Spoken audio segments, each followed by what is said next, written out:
Sunday, April 17th, 1988. It was an ordinary evening in the coastal town of Cascais.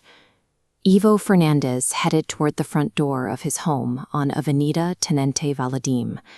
As he left, he called back to his wife, Yvette. "Tenho uma coisa para te contar. Até logo. I have something to tell you. See you later." He didn't return. The casual farewell was followed by a 4-day search that ended on Thursday, April 21st, when his body was found on a roadside near Malveira de Serra.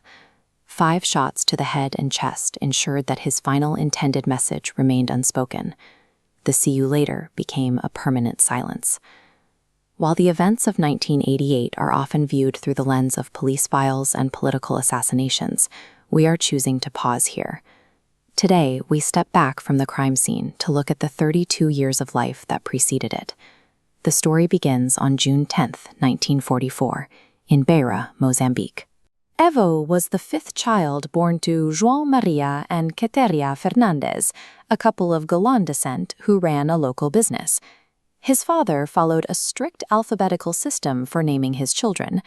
The first 4 were Antonio, Bonacho, Celebridad, and Devicius. When the 5th child arrived, the sequence dictated the letter E, resulting in the name Evo. Because June 10th is also the anniversary of the death of the poet Luis de Camões, his parents added Camões as a middle name. He grew up as the youngest son in a household governed by this unique blend of rigid logic and literary coincidence. In his early teens, Evo was sent 12,000 kilometers away from his family to the Colégio de Lamego in northern Portugal. It was a Benedictine boarding school known for its strict discipline.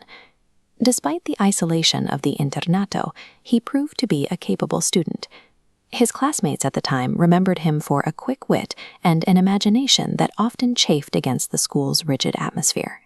In 1961, he moved to Lisbon to attend the Jesuit Colégio São João de Brito. This time, he was an external student, living in the capital while beginning the legal studies that would define his professional life. By the time he finished his schooling, he had moved from the cloistered mountain discipline of Lamego to the urban, intellectual environment of Lisbon. Evo returned to Mozambique as a lawyer and judiciary police inspector. He eventually became the director of the newspaper Notícias da Beira, a position that placed him at the center of the country's media landscape. In 1974, political shifts began to dismantle the existing institutions in Mozambique. The transition period brought immediate volatility to the country's professional and legal sectors. Evo was removed from his newspaper post in June of 1974. By the end of the year, he was arrested and held in a military police barracks, accused of being an instigator against the changing regime. Although he was released in early 1975, the state soon banned the private practice of law. This direct loss of professional and personal freedom changed the trajectory of his life.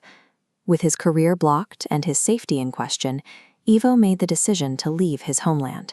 He departed Mozambique in August 1976. This arrival in Portugal as an exile is where the current biographical record of his life rests, 32 years before the events in Cascais. We are pausing today to honor the anniversary of his death, but this history is still being documented. Future accounts will follow him past the threshold of 1976 and into his political life in Portugal, what he described as the labyrinth of liberty. We will track the years that led to his role as Secretary General of Renamo. Evo Fernandes left his home in 1988 with a sentence he never got to finish. His voice was silenced, but his story remains open, because we still have something to tell you.